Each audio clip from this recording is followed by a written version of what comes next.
conversation, a discussion. As my colleague here, Amos said a few minutes ago, yes, we've had some serious challenges in terms of interest that were in NHIF that left an institution with a lot of debts. That is part of the things that I've been trying to resolve. But I think the system challenges that are happening, we still need to have a bit of time about this. It is good to have a conversation.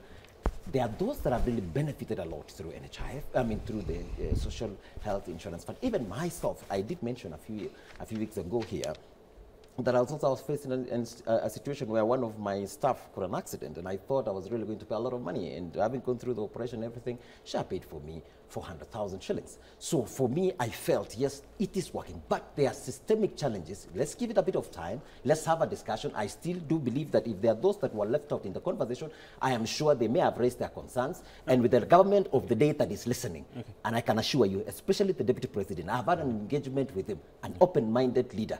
So I suppose their concerns will be brought afore, and I'm sure this system, in my own view, will really work for all Kenyans. It's just a matter of time. So let us, and by the way, let us not be negative every now and then when we are discussing a subject like this that will be of benefit to all of us as Kenyans. Fair enough, Honorable Kituru. If I had you correct, you said Shah paid 400,000. Yes, it did. Now, how comes there are Kenyans out there who say Shah has only paid a paltry 16,000 to their bills in hospital, yet they do have bills amounting to 500,000, 300,000. I mean, what is the criteria? I think it depends on the structure, or what kind of, I think there's also structured, what kind of a disease or what kind of an ailment that was involved. Mine was an operation. Right? I asked that because most of members of parliament or politicians, most likely, especially those allied to the government, have come out to say, I've had this situation. Shah paid 400,000. Another person says Shah paid 300,000. Huge figures. But for Kenyans on the ground, it's a different situation. No, that is not true. Sometimes even yourself, you need to get the right information from the ground. Many a times you just want to pick on the negative aspect. And as I said, there are various structure of the reimbursements of the payments that are made by Shah. So in my case, it was unique as such.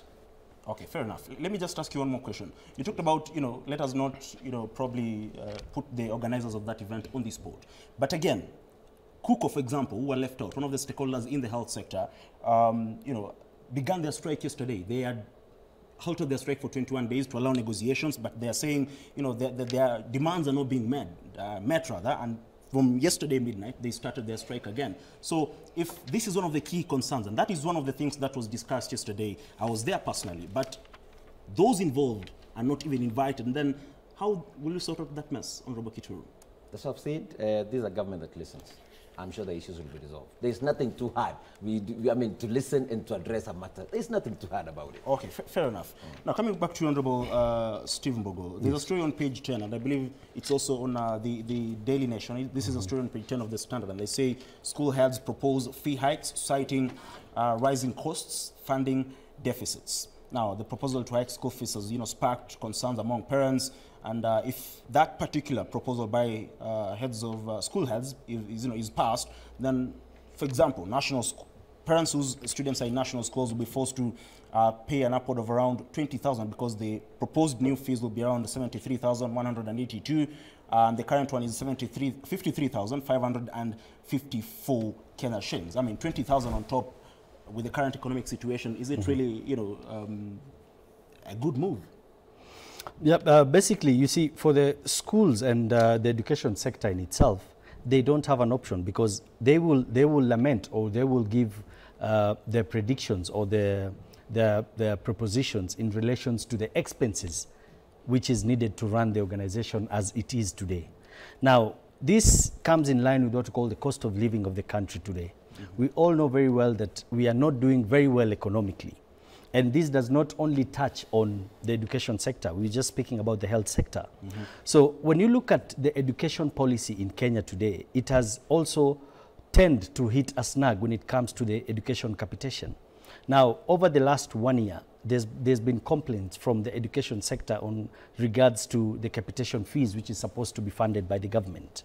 Now, when the head of our schools propose, or the education sector as a whole, or the body proposes an increment in the fees, then that means it is going to hurt the government more. And at the same time, as it hurts the government more, it is going to hurt the pockets of the people more. Because now you're told parents have to go or dig deeper into their pockets. Now, are Kenyans at the moment ready to dig deeper in their pockets? So those are the questions we're asking ourselves. And I repeat myself clearly, and I say it is time the government have to look at the policies. It is all about policy making and the models. Look at the university funding model. Today, as we speak, the new funding model is not functional. You know, they had to resort and go back to the HELB model, which was the older model. So same as this education capitation fees, we are told very well, as at this year, the schools have not received even up to 30–40% of the amount they're supposed to receive. So if they're talking of increasing the fees, where will it leave Kenyans? So Kenyans are going to dig deeper in their pockets. It means Kenyans should prepare themselves for an additional expense in their day-to-day running of their lives. Okay, fair enough. Yeah. I mean, someone would agree with your sentiments because the cost of commodities, for example, you know, the cost of a ream paper, it was around 400, but at the moment they say it's around 890 per ream paper. So that is a rise of about 490 Kenya shillings. Exactly. And, you know, the school heads do say they cannot be able to afford that to continue the same, you know, amount of fees that had been paid, or the guidelines regarding in terms of, you know, what the ministry provided in terms of the fees that should be paid. Now, Honorable Mwagomena, before you take a brief breather, what should the ministry do? Because at the end of the day, the situation economically is not, you know, okay. Kenyans are struggling to even put food on the table. We're talking about an increase of around 20,000 in school fees. How do we sort out this mess? I think we need to engage more in the education sector because there are so many challenges that have bedeviled that sector. First and foremost, you need to understand the issue of capitation, and maybe the wage bill of some of these schools is so high because one of the challenges we have in most schools, we have a shortage of teachers, where some of these schools are forced to have teachers who have been employed by the board of management. This comes at a price because there are very few TSC qualified teachers who are employed by some of these schools. The other issue is the feeding program. You may say per se that the day schools are not supposed to be paying school fees, but the amount of money that these schools expend on feeding the students in these schools actually surpasses the reality when you surpasses the reality of free secondary education. I have a school in my constituency that charges around 8,000 per term, and it's a day school. Briefly, but it's because of the high wage bill. Okay, I think I'll come back to that issue because I'm very passionate about that issue. Okay, thank you very much. Just in a moment, we'll be back to talk about that, as well as you know, how Raila Odinga lost the AUC race.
Well, thank you very much for joining us, for staying with us, rather. Honorable Mwagomane, you're talking about, what the government should do. Kindly finish up on your submissions. Okay, I think we need to review the policy on about the education sector, and we need to be realistic in how we handle some of these issues.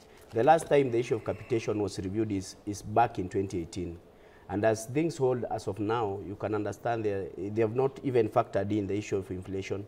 As my fellow Mheshimiwa said here, there's also the issue of the capitation amount arriving late and not being submitted in time by the government. And when the year ends, I think the government tends to move to the next year without factoring in that some of these institutions are so much into debt. I've seen they are proposing that day schools should pay an extra 5,000. And given the times we are in and the harsh economic conditions, I think it is time our government becomes objective in addressing matters health, education, and food security in this country. Once and for all, we should get our priorities right, because we cannot gamble with the future of our children. Even looking at how we are supposed to transition from secondary schools to the universities, where we are faced with a very big challenge when it comes to the funding model of the universities. We see the government is not serious in addressing issues that should form the basis for the progress of this nation. If you are to empower Kenyans economically, we have to invest heavily in their health and heavily in the education sector. Okay. That is not a sector to joke with. We know education is an equalizer in this economy. The gap between the rich and the poor can only be bridged through education.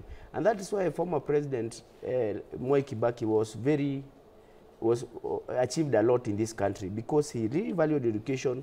We went to school through this free secondary education.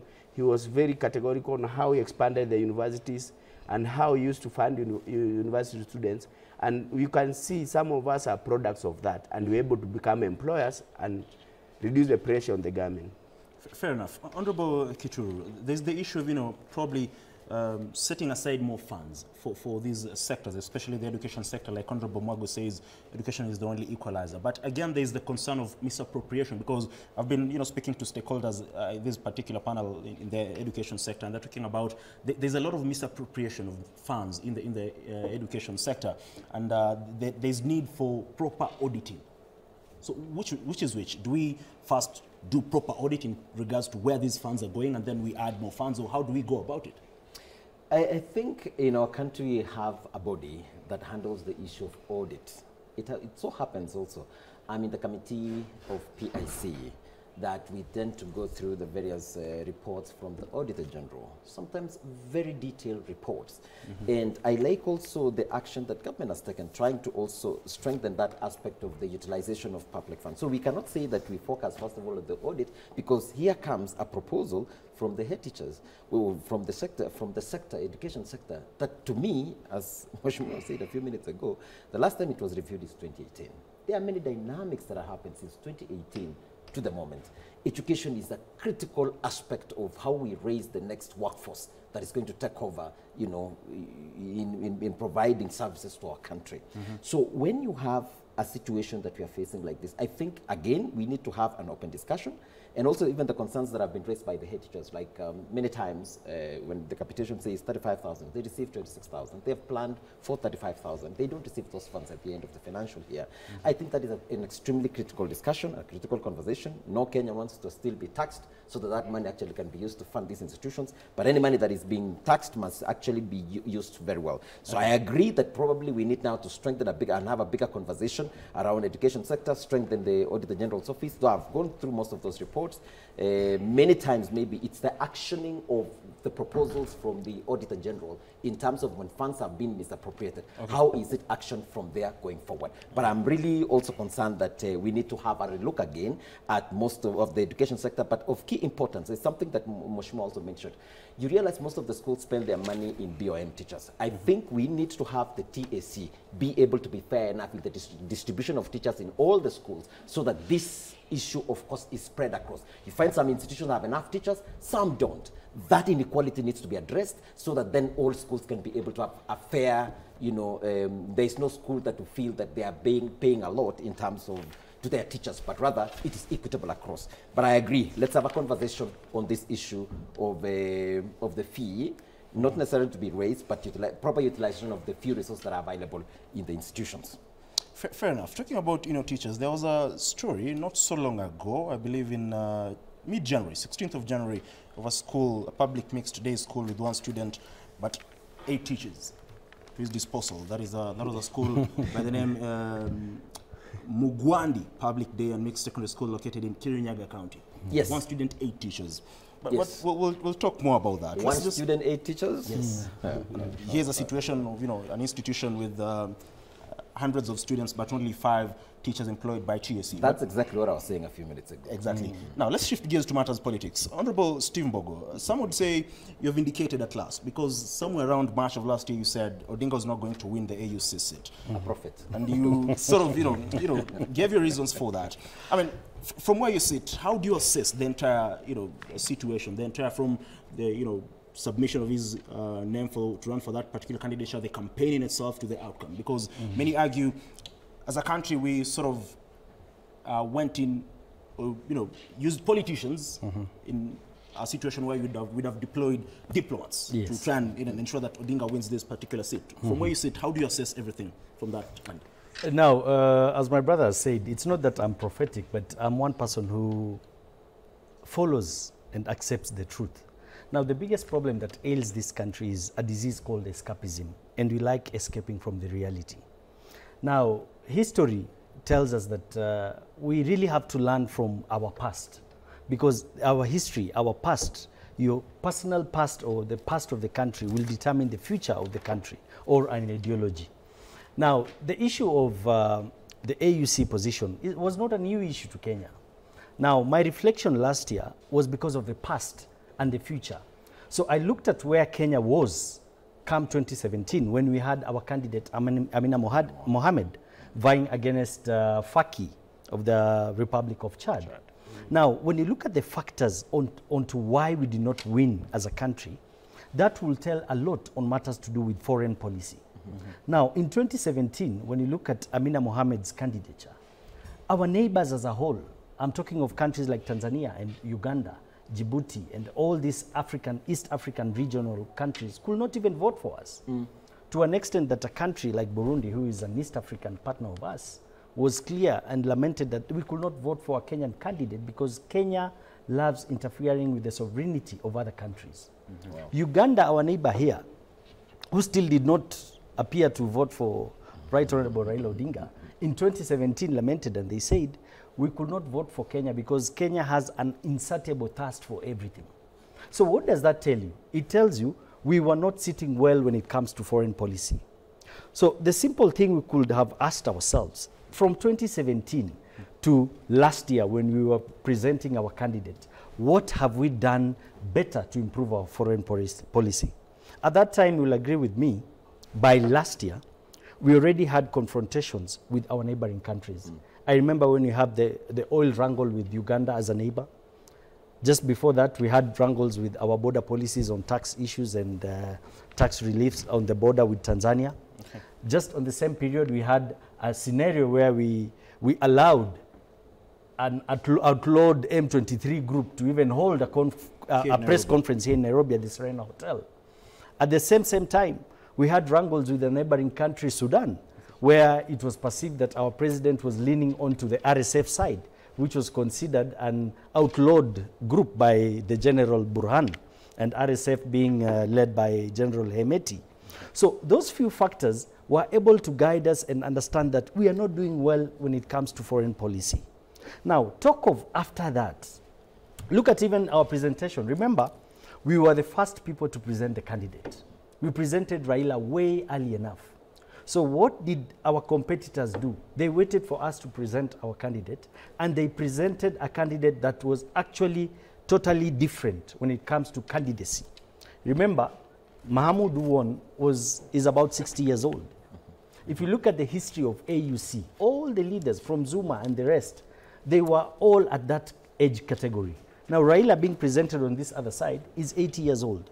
Okay. Now, look at that other candidate. Look at the favors, the things that favored them. This is a candidate that will speak at least 5 languages, which were the key critical languages in Africa. He will speak French, he'll speak English, he'll speak Arabic, he'll speak Somali, and the Amharic languages. Okay. So that was the factor that led me to foresee and understand that if we don't understand how to build relationships and have better foreign policies, Raila was not in any way in any position to win that seat. Fair enough. Honorable Magomena, on the front page of the Star, they talk about how Arab states, France, ganged up against Raila, and it's a situation that many people, it's a sentiment that many people agree with, because they say the issue of the francophone countries did come into play, but again, I mean, President William Ruto from the onset did spend a lot of time and a lot of resources in trying to ensure that Raila Odinga clinches this particular seat. But many people say is dalliance with the Western countries also played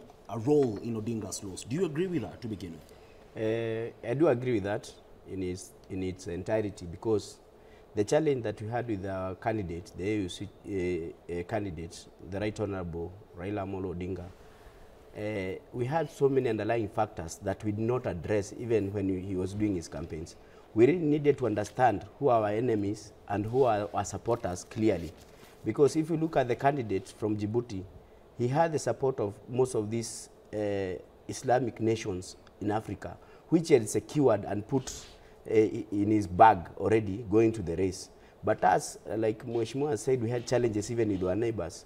So the issue of East Africa community coming together to, like, you have to go into an election, you have to have a block of your own first as you go to try and entice other people.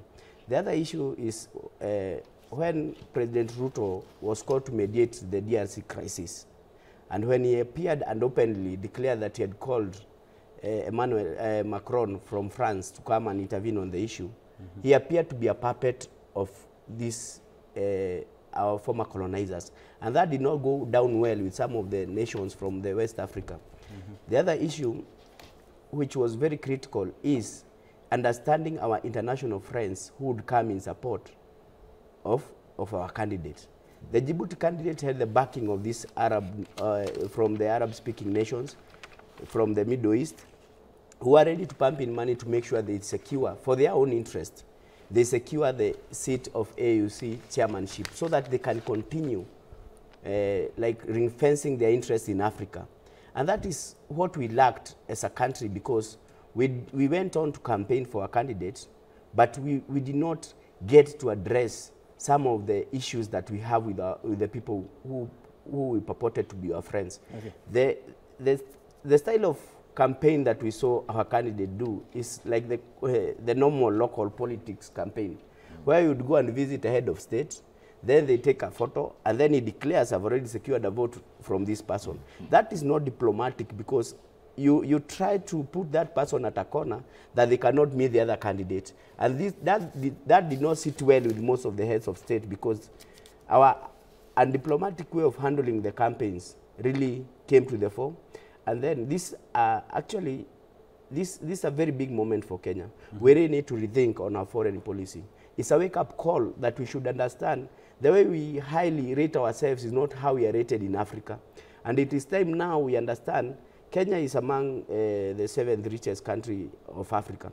So ideally losing this seat to a country that has only 7 embassies across Africa, while Kenya has that 4 embassies across Africa, we need to ask ourselves, what are our ambassadors in Africa doing to sell the image of Kenya?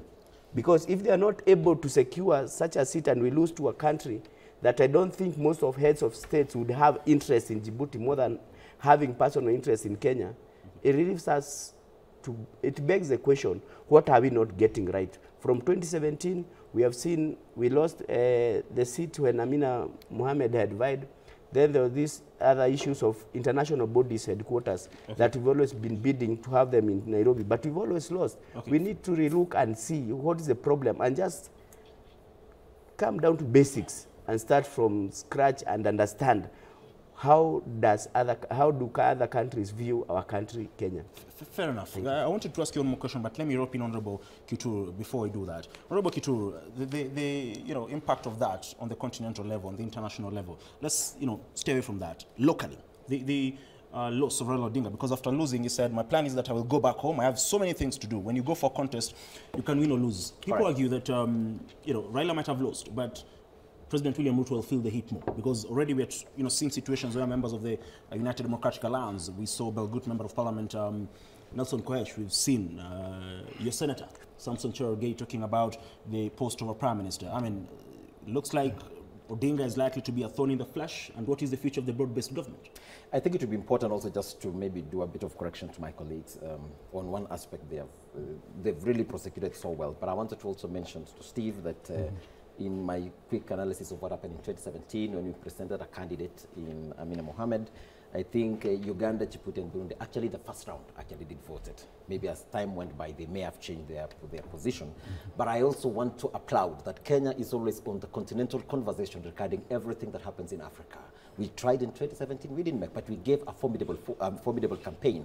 In 2022, in 2025, yes, we did presented a very strong candidature, but we didn't get there. You said Kenya is always on the conversation, in the conversation in regards continental to conversation. Does that include meddling in affairs of other countries? Because that is one of the key concerns that have been raised. Because Kenya has always been known to be a country of great peace, so we can actually be able to extend some of. By the way, don't take it for granted the fact that we are a very peaceful country. We are so diverse in everything, but when it comes to actually managing affairs, we can make a lot of noise, but we still come together. We are united as one nation. So some of those ingredients that makes us be so unique in terms of course, economically, we are doing pretty well, by the way, compared to our neighbors. You need to walk, you need to fly around, and then you'll appreciate that Kenya is actually well positioned, so high up there, even from the, in global view of Kenya as a country that can actually influence our neighbors. So let's also appreciate those facts, and that is why we still have a great influence, continentally. So even us presenting a candidate twice, a very competitive candidate, requires also an applause on our back.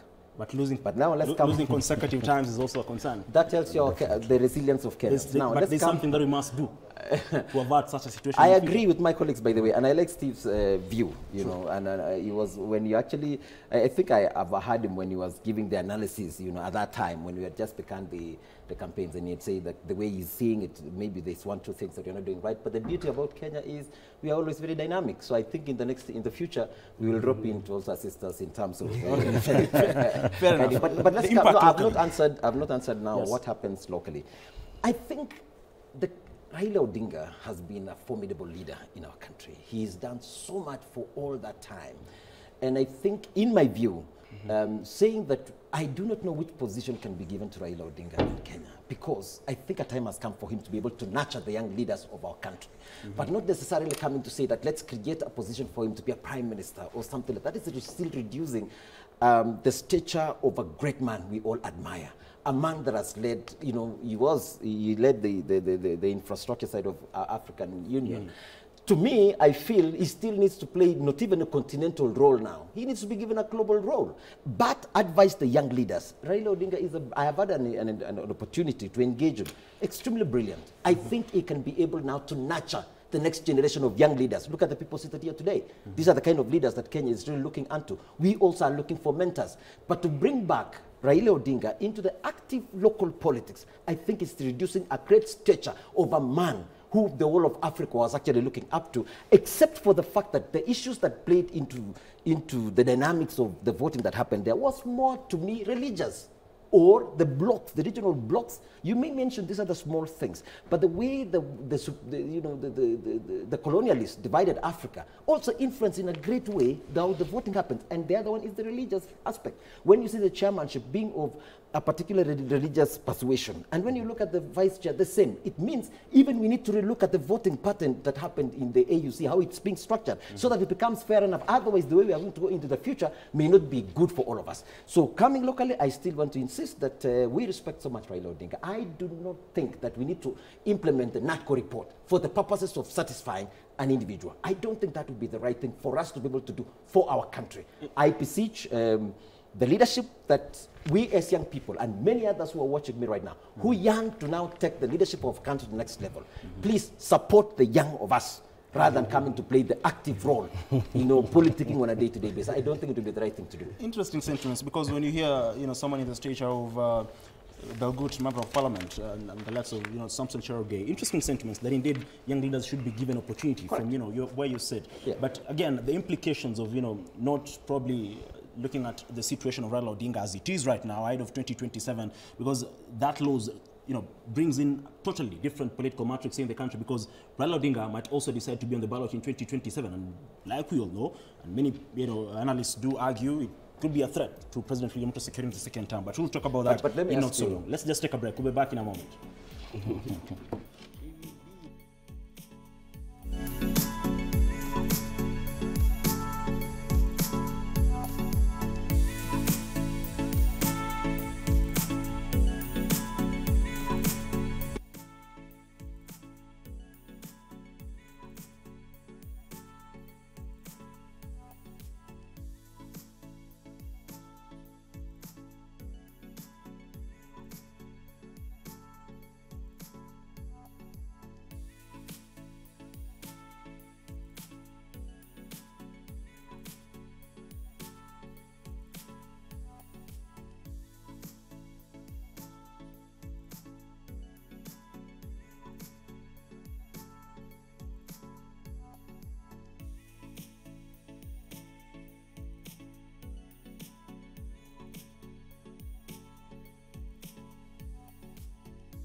Now, thank you very much for staying with us. Now, before I rope in Honorable Amos Mago, because I want to talk about, the National Assembly and what that particular laws means and the matrix that it will bring into play. Honorable Steve Mbogo. Yes.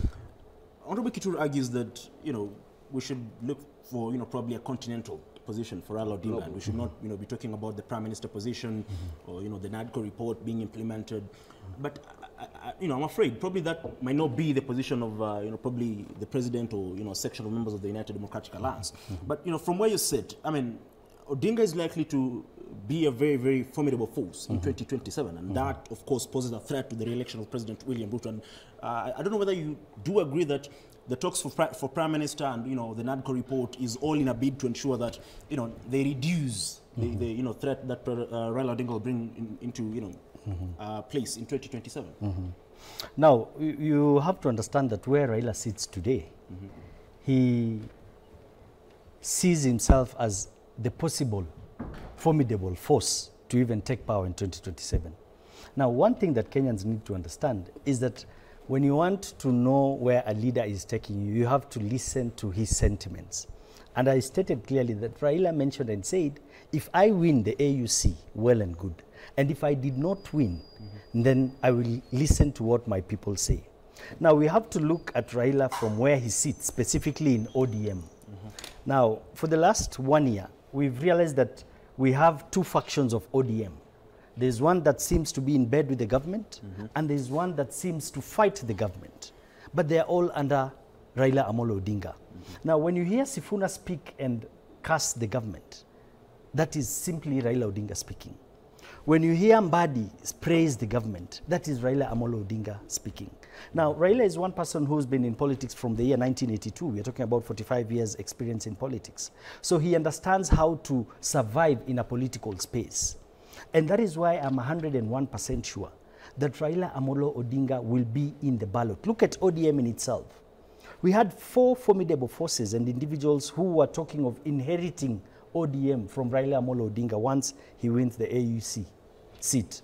And that is Honorable Minister of Mining today, Ali Hassan Joho. We have Opiyo Wandayi. We have John Mbadi and Oparanya. Now, these 4 individuals were the only possible forces that will replace Raila in ODM. Even talk of the ODM candidacy ticket for 2027 ballot. But what did Raila do? He sacrificed all of them. We've heard from Oparanya himself say that he had no prior communication with Raila Odinga in regards to him being given a ministerial post. So what does that tell you? Raila made sure that within ODM, the house of ODM in itself, there is no any competition, and is the only candidate who can have a direct ticket for 2027. So that tells you Raila will be in the ballot, and we should all prepare for Raila Odinga in the ballot come 2027. Pretty much.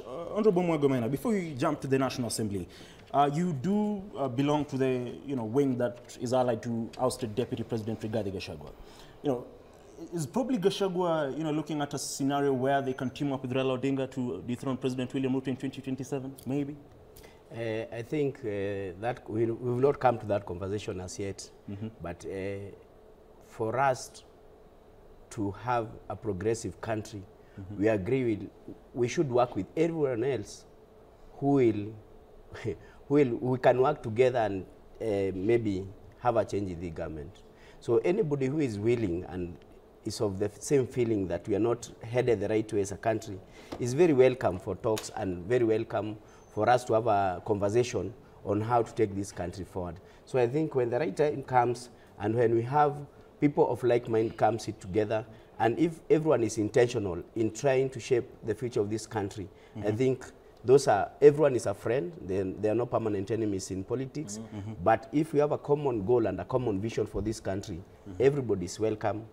I think from where I sit, the former People's Deputy President would welcome anybody who is willing to share in his vision for change in this country. Interesting, because you said People's Deputy President. At one point, Raila Odinga was referred to as the People's President. But I asked that question because on Sunday, Rigathi Gachagua did tweet, and in a message to Raila Odinga, and I just want to pick a particular paragraph. He said, Africa needed you the most, but God in his own wisdom found that Kenya, your motherland, and indeed, we Kenyans, your beloved brothers and sisters, have unfinished business with you as their coveted son, and we shall, as we unshackle our country from recklessness.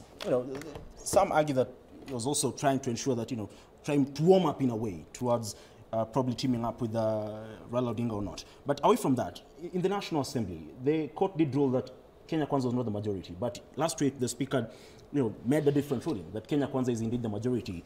The Azimio side, the ODM side, led by Junet Mohamed, did threaten to table an impeachment motion before the National Assembly, that is of Moses Wetangula as the Speaker. Do you believe that table will be that motion will be tabled? Because as far as I understand, there's a, this word is going round, and it's a story on the Daily Nation that there was a meeting in State House yesterday between President William Ruto and leaders of the National Assembly, and they agreed that they will shelve that particular motion, and as you know, be located crucial committees in the National Assembly. Okay. Yeah. I think first I want to laud the judges who made the ruling. It's actually a landmark ruling in this country. And I think this portends the best opportunity to address the politics of this country and actually maybe shape the future of this country. Because when you have a ruling by the courts that the majority belongs to Azimio, which is an opposition party, I think that's the best opportunity for us to address some of the issues, some of the political issues in this country. Because when we have the majority in the opposition, you understand most of this, the majority forms most of the chairmanships of most of the committees. And these committees oversight ministries. So you didn't expect a chair who is allied to Kenya Kwanza to actually oversight a CS who is also an appointee of the president, who is the leader of Kenya Kwanza government. So I think this ruling should be lauded by all Kenyans. And Baba, with his loss from AUC chairmanship, should come back and lead the majority side of government and try to restructure all those committees. But I don't support this issue of this issue of meeting up and deciding for Kenyans, where people put stakes on the table. Maybe the conduct of one speaker, Moses Masika Wetangula, has not been the best in his capacity as a speaker. He's made a sequence of very bad decisions which have actually made this parliament to appear like not a serious one. I think the 13th parliament will go down as I was performing parliament because of poor leadership from the house. And I say that without fear of contradiction, because you saw what happened with the Finance Bill 2023, which Kenyans did not support. And actually, people went to courts, and up to now, it's not been implemented. The Finance Bill 2024 was passed because the Speaker has played a very key role to play for the interest of the executive. And we cannot have, us as the oversighting role, having a person who is very allied to the Kenya Kwanza government. We need to be an independent arm of government where we can oversight the executive. Fair enough. Before we take a brief breather, I see Honorable Kituru wants to, respond to that. But Honorable Kituru, the house in itself has been on the spot. There have been, questions about the independence of that house. There have been questions because people are talking about the house being captured by the executive. But we'll talk about that in not so long.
Well, fair enough. Thank you very much for staying with us.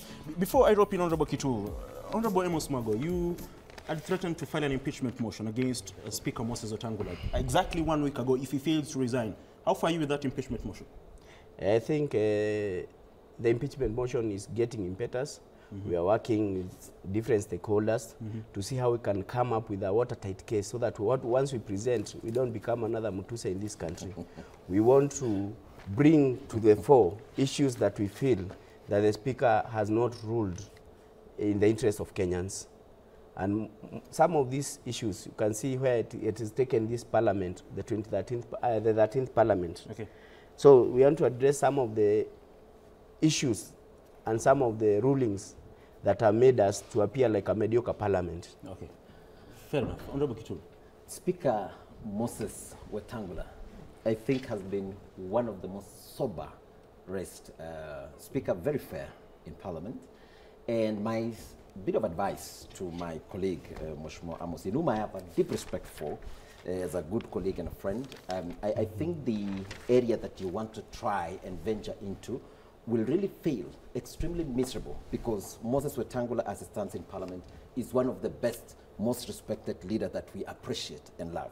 Secondly, there is no, when you talked about the majority and the minority, tell me any bill that you have been able to push and has ever gone through, even on the choosing of the Speaker. Clearly, there was an overwhelming majority from us that are in Kenya Kwanza coalition. Talk of any bill in Parliament, there's nothing that has ever, gone, that you've ever succeeded. So I can tell you, this one that you're trying to say that you want to impeach the Speaker will fail ab initio. When the ruling was made recently, and you saw the opposition probably doing the bit of drama in Parliament, it was towards the conversation that I just mentioned a few minutes ago. It is that they want to be considered on the key committees in Parliament, in whom you've heard me also talk several times, saying that there are some committees in Parliament that are so critical in the distribution of the national resources. Yes. Their drama is based on a court ruling. No. I mean, it was the Speaker's ruling. And in any case, the ruling of who is the majority or the minority is the preserve of the Speaker of the National Assembly. The court ruling preceded Speaker Wetangula's ruling. They'd say Kenya is not the majority. Correct. And we had to get, based on that, we had to get advice from the Registrar of Political Parties, right, in whom the Speaker wrote to. And they responded back. And in what they responded back, it was very clear. Why not? Because this ruling, this court case was lodged somewhere immediately after the elections. All right. So from then on up to now, there are so many dynamics that have happened over time. Why not use the response from the Registrar of Political Parties in your appeal against that ruling? Yeah. Sorry? Why not use the response of the political parties? That is exactly what was used when the Registrar of Political Parties provided that the list of those who are in Kenya Kwanza coalition are this, and those that are on the other side. I'm saying in filing an appeal against the ruling that was made by the three-judge bench. I want to repeat again. The issue of the majority and the minority is the preserve of Parliament. And it will remain as such. Honorable, you want to respond to that? Yeah, before I rope in. With all due respect to my brother. Though you didn't allow me to talk about the committees where I was going. We'll come back to that. We'll come back to that. With all due respect, we have a problem in the way we conduct our business. And some of the issues we have with Moses Masiko Wetangula actually have been brought to the fore by this ruling.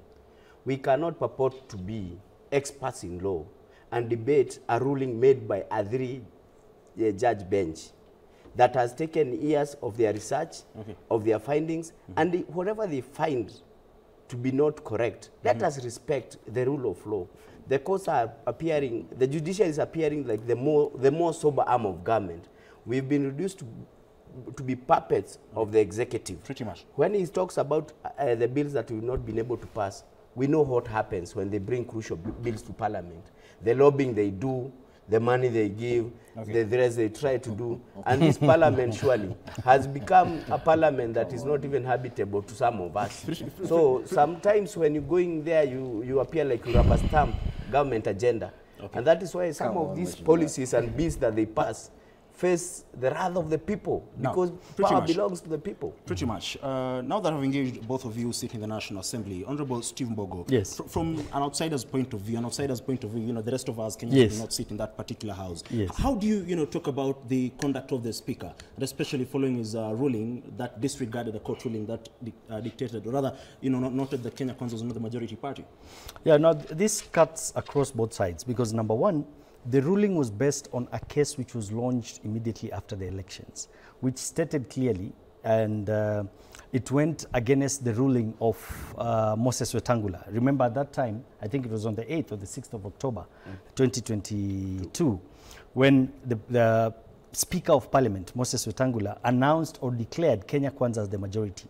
Now, the ruling that we just had the other day quashed that ruling, or that presentation by Moses, or declaration by Moses Wetangula. So what does that say? It says the declaration he made then was not the correct declaration. But look at what my brother Honorable from Nandi Hills is saying, is that when that ruling was made, they had to go back to what we call the Register of Political Parties.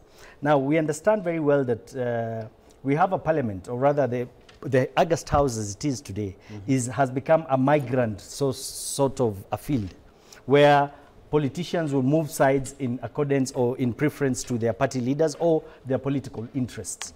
So today, when you look at the political, the Register of Political Parties, yes, it is true that a majority of the parties moved from Azimio and moved to Kenya Kwanza. But from where I sit today, it is not about who is the majority or the minority, but the idea in itself, where now Azimio coalition was declared to have been the majority then, is what Kenya Kwanza should watch.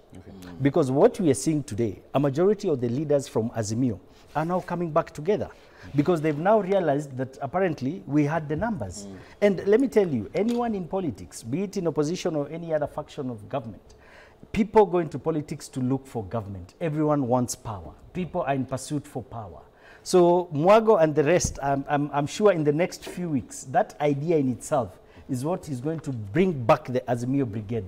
And I'm telling you, that is what Raila Odinga is going to ride with in the first instance. Yes. So we who are outside the field watching, we are seeing a very interesting scenario in the near future, which is going to culminate out of that ruling.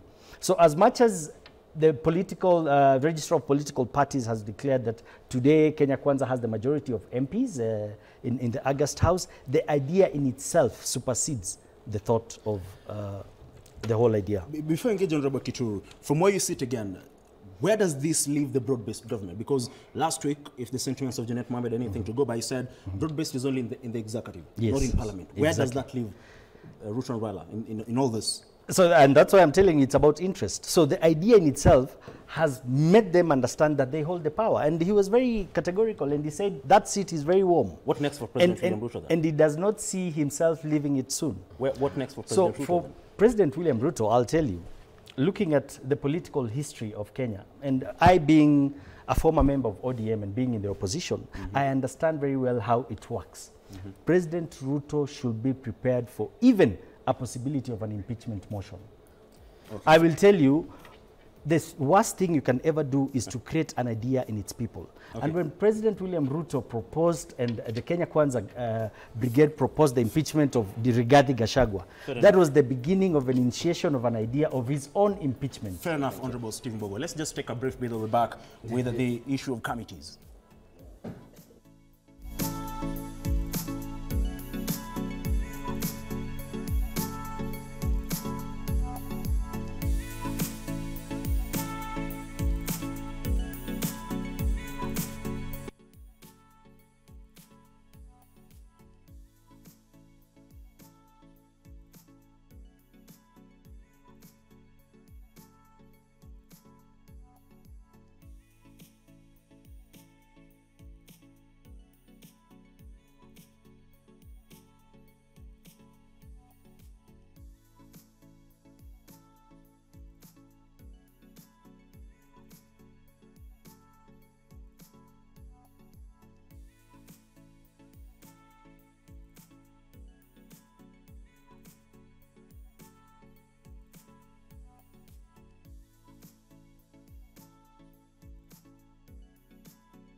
No, thank you very much for staying with us. Honorable Kitur, you were talking about the committees, and the story on the Daily Nation talks about President William Ruto having a meeting with the leadership of the National Assembly, that is the majority, just there where you are, on the left of where you are, okay. On the majority and the minority side of the National Assembly.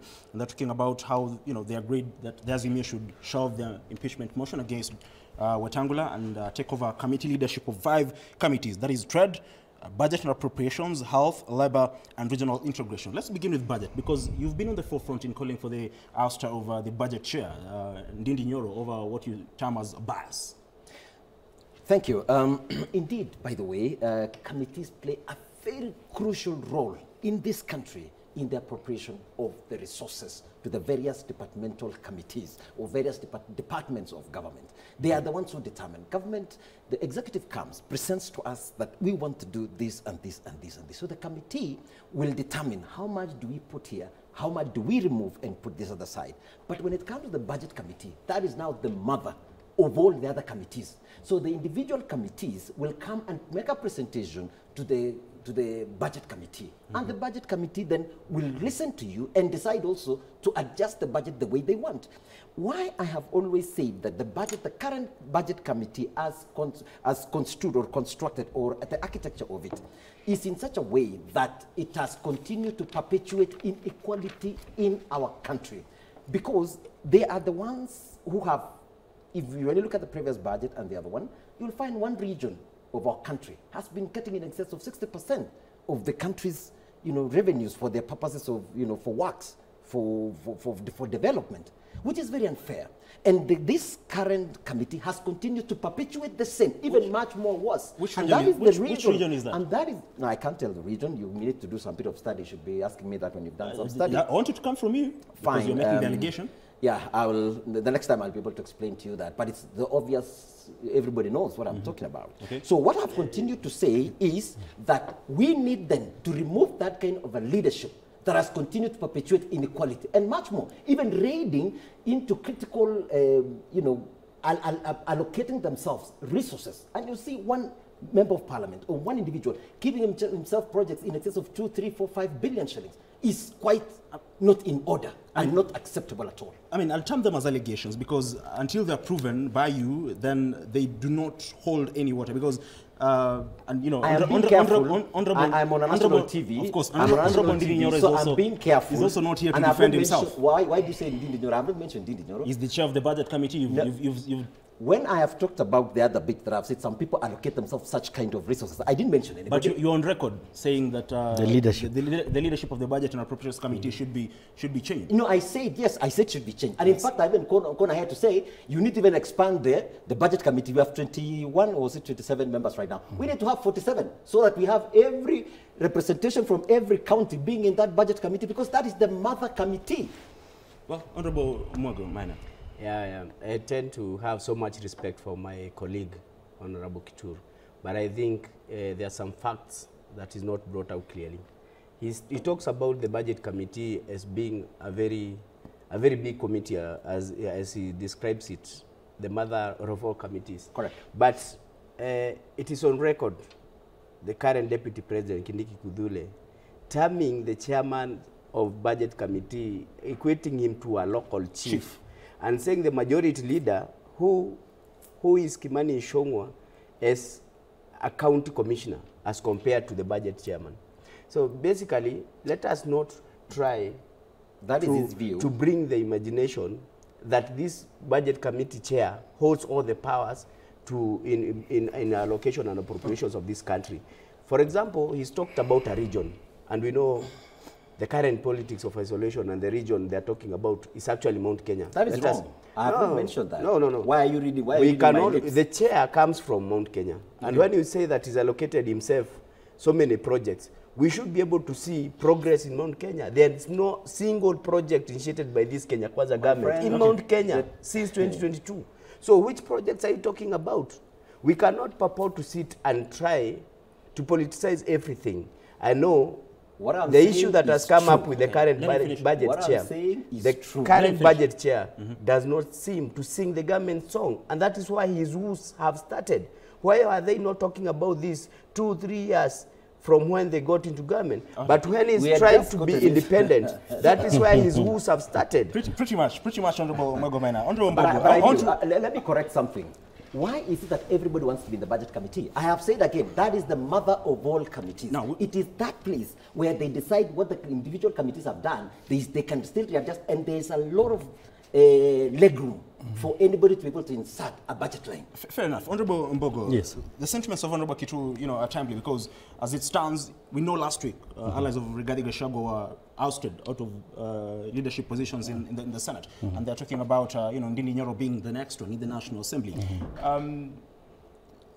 Is it a political blunder to begin with from the Kenya Kwanza administration?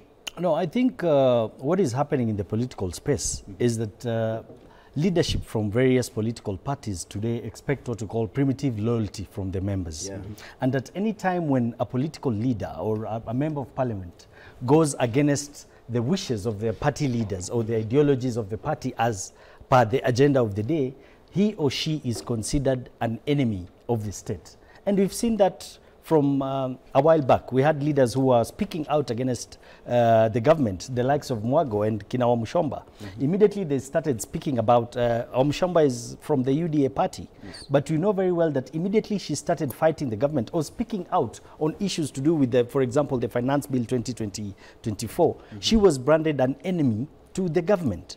Now, the leadership of the Budget Committee today stands and is headed by one Ndindi Nyoro. But we've realized that for the last 1 year, or maybe 6 months to 1 year, Ndindi Nyoro has decided to change tune and he's gone mute, or he's not dancing to the tune as per its purported. Yeah, so why do you want to read him beyond? Because he's But not again, spoken. for me, from where I sit, in regards to any decision made from the budget committee, the buck stops with the president. So when you come and speak and say that the budget committee is making mistakes or is making decisions that are unjust or are not wanted by many people, the buck starts with the president. We know very well that in this government of today and in the politics of today, it is the leadership of the party of the day that decides the direction all those members must take. All these committees must take. And that's why you started by saying you're well aware that a few days ago or yesterday, the presidency sat with few committee members. So he's the one who gives directions. So the buck stops with the president. Okay, very well. Finally, the real conversation here is it's not just about the chairmanship for budget committee. That's one. There are several others of the committees that have been lined up for changes. What I just wanted to say is, yes, even the drama that you see in Parliament was just towards this direction. We are one. By the way, members of Parliament, sometimes when Kenyans watch us, sometimes do those dramas. It's just basically driving an agenda. So the issue is the team from Azimio, the key thing now is they want to be able to have also a stake in being the chairs. And chairs are very powerful positions. I could almost equate to a cabinet secretary also when you come to executive. So they really play a key role in redirecting the national resources. Now, I want us to take a break because apart from the chairmanship of those particular committees, according to that report, is that President William Ruto has told them to, pick 5 other committees which they want to, propose vice chairpersons. We'll talk about that and what next for President William Ruto, if at all, the broad-based government does not hold anymore. We'll take a final breath and then we'll come and finish up on that conversation. Don't go away.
Now, thank you very much. This is our final segment here, and I'm told we have a few minutes. Now, gentlemen, even as we give us your final submissions, President William Ruto, he probably had to choose between the majority in the National Assembly or give up, the committees. But beginning with you, Honorable Stephen Mbogo, where does this leave President William Ruto at the end of the day? Now, I mentioned earlier that the biggest mistake that has happened is to initiate an idea of the majority and the minority supremacy battle in Parliament today. And from where I sit today, what Raila lamented and stated clearly that he is going to listen to what his people will say, that tells you that he has options of even looking for options and ways of grabbing back power. Now, once you create an idea of impeaching the deputy president and it goes through, you've created an idea that it is possible to impeach a presidency. Now, telling the Azimio Brigade that they had or they have the majority in Parliament today simply tells them they can take control of the entire budget committees. So it is not a matter of going for 1 or 2 or 3. And I'll tell you today from where I sit, if a strong impeachment motion is raised against President William Ruto, chances are very high that a majority of his entire, especially the borrowed soldiers, we know very well that a majority of the MPs who joined William Ruto to create the majority joined immediately after the elections, and they were on the other side. And remember, all these people have political dreams. Mwago here and my brother from Nandi Hills have a dream to be president. So they cannot salvage their political future because of one man called William Samoei Ruto. If an impeachment motion comes, even this MP from Nandi Hills might shock you. And the day they vote against William Ruto, regardless of the hate some leaders are having from their regions today, they will become the darling to the people. So President Ruto should watch out. Honorable Mwago, does it leave President William Ruto at a disadvantaged position? Yeah, I think the president finds himself between a rock and a hard place because the way he's run his government, he's taken his political interests over and above the interests of Kenyans. And this idea of dangling carrots to everybody who is uneasy with your government has actually had him at a corner because now he has to maybe cede the budget committee to Azimio, and that might appear to be punishing a certain region, and maybe might appear to be punishing a certain person who comes from a certain region. And that will not sit well with some people and people who had hope in this government.